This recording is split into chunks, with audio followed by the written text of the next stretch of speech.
కార్తీక పురాణం 13వ అధ్యాయము. కన్యాదాన ఫలము, సువీర చరిత్రము. ఓ జనక చక్రవర్తి, కార్తీక మాసములో ఇంకను విధిగా చేయవలసిన ధర్మములు చాలాయున్నవి. వాటిని వివరించెదను. సావధానుడవై అలకింపుము. కార్తీక మాసములో నదీ స్నానం ముఖ్యము. దానికంటే ఒక పేద బ్రాహ్మణుని కుమారునకు ఉపనయనము చేయుట ముఖ్యము. ఒకవేళ ఉపనయనమునకు అగు ఖర్చు అంతయు భరింపశక్యము కానప్పుడు మంత్రాక్షతలు, దక్షిణ తాంబూలాది సంభావనలతో తృప్తిపరచినను ఫలము కలుగును. ఈ విధముగా ఒక పేద బ్రాహ్మణుని బాలునికి ఉపనయనము చేసిన ఎడల ఎంతటి మహాపాపములు చేసియున్నను ఆ పాపముల నీవు పోవును. ఎన్ని నూతులు తటాకములు త్రవ్వించినను పైన చెప్పినట్లుగా ఒక బ్రాహ్మణ బాలునికి ఉపనయనము చేసినందువలన వచ్చు ఫలమునకు సరితూగవు. అంతకన్నా ముఖ్యమైనది కన్యాదానము. కార్తీక మాసమందు భక్తి శ్రద్ధలతో కన్యాదానము చేసిన ఎడల తాను తరించుటయేగాక తన పితృదేవతలను కూడా తరింపజేసిన వాడగును.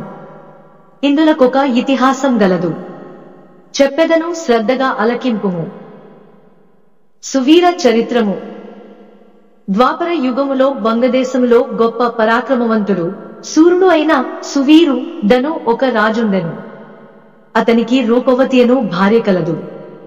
ఒకసారి సువీరుడు శత్రురాజులచే ఓడింపబడినవాడై భార్యతో అరణ్యమునకు పారిపోయి ధనహీనుడై నర్మదా నదీ తీరమందొక పర్ణశాలను నిర్మించుకుని కందమూల ఫలాదులను భక్షించుచు కాలము గడుపుచుండెను. కొన్ని రోజుల కాతని భార్య ఒక బాలికను కనెను. ఆ బిడ్డను అతి గారాభముతో పెంచుచుండిరి. క్షత్రియ వంశమందు జన్మించిన ఆ బాలికను ఆహారాది సదుపాయములు సరిగా లేకపోయినప్పటికీ శుక్లపక్ష చంద్రునివలె దినదినాభివృద్ధి నొందుచు అతి గారాభముతో పెరుగుచుండెను. ఆమె చూచు వారలకు కనుల పండువుగా, ముద్దులోనుకు మాటలతో చాలా ముచ్చటగా నుండెను. దినములు గడిచిన కొలది బాలికకు నిండు యౌవన దశ వచ్చెను. ఒక దినము వానప్రస్థని కుమారుడా బాలికను గాంచి ఆమె అందచందములకు పరవశుడై ఆ బాలికను తనకిచ్చి పెండ్లి చేయమని ఆ రాజును కోరెను. అందులక రాజు, ఓ మునిపుత్ర, ప్రస్తుతము నేను కడు బీదస్థితిలో నున్నాను. అష్టదరిద్రములు అనుభవించుచున్నాను. మా కష్టమును తొలుగుటకుగాను నాకు కొంత ధనమిచ్చిన ఎడల నా కుమార్తెనిచ్చి పెండ్లి చేతు నని చెప్పగా తన చేతిలో రాగి పైసాయనను లేకపోవుటచే బాలిక పైనున్న మక్కువతో ఆ ముని కుమారుడు నర్మదా తీరమున కుబేరుని గూర్చి ఘోరతపమాచరించి కుబేరుని మెప్పించి ధన పాత్ర సంపాదించెను. రాజు ఆ పాత్రను పుచ్చుకొని సంతోషించి తన కుమార్తెను ముని కుమారునికిచ్చి పెండ్లి చేసి నూతన దంపతులనిద్దరినీ అత్తవారింటికి పంపెను. అటులా మునికుమారుడు భార్యను వెంటబెట్టుకుని వెళ్లి తల్లిదండ్రులకు నమస్కరించి అంతవరకు జరిగిన వృత్తాంతమంతే చెప్పి భార్యతో సుఖమనుభవించుచుండెను. సువీరుడు మునికుమారుడిచ్చిన ధనపాత్రను తీసుకుని స్వేచ్ఛగా ఖర్చు పెట్టుచు భార్యతో సుఖముగా ఉండెను. అటుల కొంతకాలం జరిగిన తర్వాత ఆ రాజు భార్యామణి మరొక బాలికను కనెను. ఆ బిడ్డకు కూడా యుక్త వయస్సు రాగానే మరుల ఎవరికైనా ధనమునకు అమ్మవచ్చునన్న ఆశతో ఎదురు చూచుచుండెను. ఒకానొక సాధుపుంగవుడు తపతీనదీ తీరము నుండి నర్మదానదీ తీరమునకు స్నానార్థమై వచ్చుచు దారిలోనున్న సువీరుని కలుసుకుని, ఓయి, నీవెవ్వడవు? నీ ముఖ వచ్చస్సు చూడ రాజవంశమునందు జన్మించిన వానివలెనున్నావు. నీవి ఎరణ్యమందు భార్యాబిడ్డలతో వసించుటకు కారణమేమి అని ప్రశ్నించగా సువీరుడు, మహానుభావ, నేను వంగదేశమును నేలుచుండెడిది సువీరుడను రాజును. నా రాజ్యమును శత్రువులాక్రమించుటచే భార్యాసమేతముగా నీ అడవిలో నివసించుచున్నాను. దరిద్రము కంటే కష్టమేదీనూ లేదు. పుత్రశోకము కంటే గొప్ప దుఃఖము లేదు. అటులనే భార్యా వియోగము కంటే గొప్ప సంతాపము మరొకటి లేదు. అందుచే రాజ్యభ్రష్టుడనేనందున ఈ కారడవిలోనే సకుటుంబముగా బ్రతుకుచున్నాను. నాకు 2 కుమార్తెలు. అందు మొదటి కుమార్తెను ఒక ముని పుత్రునికిచ్చి వాని వద్ద కొంత ధనము పుచ్చుకొంటిని. దానితోనే ఇంతవరకు కాలక్షేపము చేయుచున్నాను అని చెప్పగా, ఓ రాజా, నీవు ఎంతటి దరిద్రుడవైనను ధర్మసూక్ష్మము లాలోచింపక కన్యనము కొంటివి. కన్యా విక్రయము మహాపాతకములలో నొకటి.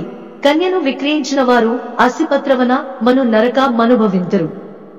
ఆ ద్రవ్యములతో దేవముని పితృదేవత ప్రత్యర్థము ఏ వ్రతము చేసినను వారు నశింతురు. అదీనుగాక కన్యా విక్రయము చేసిన వారికి పితృదేవతలు పుత్రసంతతి కలుగకుండా శపింతురు. అటులనే కన్యను ధనమిచ్చుకుని పెండ్లాడిన వారు చేయు గృహస్థ ధర్మములు వ్యర్థమగుటేగాక అతడు మహా నరకమనుభవించును. కన్యా విక్రయము చేసిన వారికి ఎట్టి ప్రాయశ్చిత్తము లేదని పెద్దలు వక్కాణించియున్నారు. కావున రాబోయే కార్తీక మాసమున నీ రెండవ కుమార్తెను నీ శక్తి కొలది బంగారు ఆభరణములతో అలంకరించి సదాచార సంపన్నునకు ధర్మబుద్ధి గలవానికి కన్యాదానము చేయుము. అటుల చేసిన ఎడల గంగాస్నాన మొనరించిన ఫలము, అశ్వమేధయాగము చేసిన ఫలమును పొందుటేగాక మొదటి కన్యను అమ్మిన దాని పాపఫలము కూడా తొలగిపోవును అని రాజునకు హితోపదేశము చేయగా అందుక రాజు చిరునవ్వు నవ్వి, ఓ మునివర్య, దేహసుఖము కంటే దానధర్మముల వలన వచ్చిన ఫలము ఎక్కువ. తాను బ్రతికుండగా భార్యాబిడ్డలతోనూ సిరి సంపదలతోనూ సుఖముగా ఉండక చనిపోయిన తర్వాత వచ్చడి ఏదో మోక్షము కొరకు ప్రస్తుతమున్న అవకాశమును చేతులారా జారవిడువమంటారా? ధనము బంగారము కలవారే ప్రస్తుతము లోకములో రాణింపగలరు, కాని ముక్కు మూసుకుని నోరు మూసుకుని బక్క చిక్కి శల్యమయ్యున్న వారిని లోకము గుర్తిస్తుందా, గౌరవిస్తుందా? ఐహిక సుఖములే గొప్ప సుఖములు. కావున నా రెండవ కుమార్తెను కూడా నేనడిగినంత ధనమెవరిత్తురో వారికే ఇచ్చి పెండ్లి చేయుదును, కాని కన్యాదానము మాత్రము చేయను అని నిక్కచ్చిగా నుడివెను. ఆ మాటలకు సన్యాసి ఆశ్చర్యపడి తన దారిన తాను వెడలిపోయెను. మరికొన్ని దినములకు సువీరుడు మరణించెను. వెంటనే యమభటులు వచ్చి వానిని తీసుకుని పోయి యమలోకములో అసిపత్రవనమును నరక భాగమున పడవేసి అనేక విధములుగా బాధించిరి. సువీరుని పూర్వీకుడైన శృతకీర్తియను రాజు ధర్మయుక్తంగా ప్రజలను పాలించి ధర్మాత్ముడై మృతి చెందిన పిమ్మట స్వర్గమందు సర్వసౌఖ్యములు అనుభవించుచుండెను.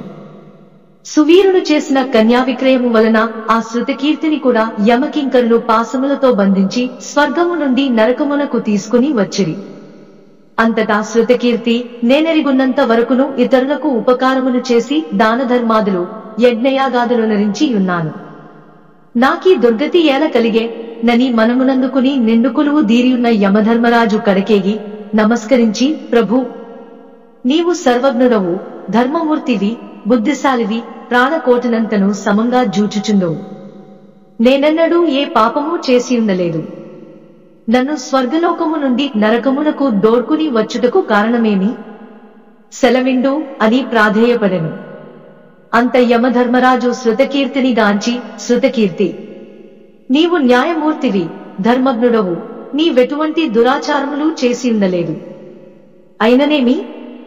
నీ వంశీయుడుగు సువీరుడు తన జ్యేష్ఠపుత్రికను ధనమున కాసించి అమ్ముకొనెను. కన్య నమ్ముకునే వారి పూర్వీకులు ఇటు 3 తరముల వారు అటు 3 తరముల వారునో వారెంతటి పుణ్యపురుషులైనను నరకమను భావించుటేగాక నిజ్జన్మలెత్తవలసియుండును. నీవు పుణ్యాత్ముడవనియు ధర్మాత్ముడవనియు నేనెరుగుదునుగాన నీకొక ఉపాయము చెప్పెదను. నీ వంశీయుడుగు సువీరునకు మరియొక కుమార్తె కలదు. ఆమె నర్మదా నదీ తీరమున తన తల్లి వద్ద పెరుగుచున్నది. నా యాశీర్వాదము వలన నీవు మానవ శరీరము దాల్చి అచ్చటకు పోయి ఆ కన్యను వేద పండితుడును శీలవంతుడునగు ఒక విప్రునకు కార్తీక మాసమున సాలంకృతముగా కన్యాదానము చేయించుము. అటుల చేసిన ఎడల నీవు, నీ పూర్వీకులు, సువీరుడు, మీ పితృగణములు కూడా స్వర్గలోకమున కెగుదురు. కార్తీక మాసములో సాలంకృత కన్యాదానము చేసినవాడు మహాపుణ్యాత్ముడగును. పుత్రికా సంతానము లేనివారు తమ ద్రవ్యముతో కన్యాదానము చేసినను లేక విధి విధానముగా ఆబోతునకు వివాహమునర్చినను కన్యాదాన ఫలమబ్బును. కనుక నీవు వెంటనే భూలోకమునకేగి నేను తెలిపినట్టుల చేసిటివేని ఆ ధర్మకార్యము వలన నీ పితృగణము తరింతురు, పోయిరమ్ము అని పలికెను. శృతకీర్తి యమధర్మరాజుకు నమస్కరించి సెలవు తీసుకుని నర్మదా తీరమున ఒక పర్ణకుటీరములో నివసించుచున్న సువీరుని భార్యను, కుమార్తెను చూచి సంతోషపడి ఆమెతో యావత్తు విషయములు వివరించి కార్తీక మాసమున సువీరుని రెండవ కుమార్తెను సాలంకృత కన్యాదాన వివాహము చేసెను. అటుల కన్యాదానము చేయుట వలన సువీరుడు కూడా పాపవిముక్తుడై స్వర్గలోకములోనున్న పితృదేవతలను కలసుకునెను. కన్యాదానము వలన మహాపాపములు కూడా నాశనమగును. వివాహ విషయములో వారికి మాట సహాయము చేసినను పుణ్యము కలుగును. కార్తీక మాసమున కన్యాదానము చేయవలయునని దీక్షభూని ఆచరించినవాడు విష్ణు సాన్నిధ్యము పొందును. శక్తి కలిగియుండి ఉదాసీనత చూపువాడు శాశ్వత నరకమున కేగును. త్రయోదశాధ్యాయము 13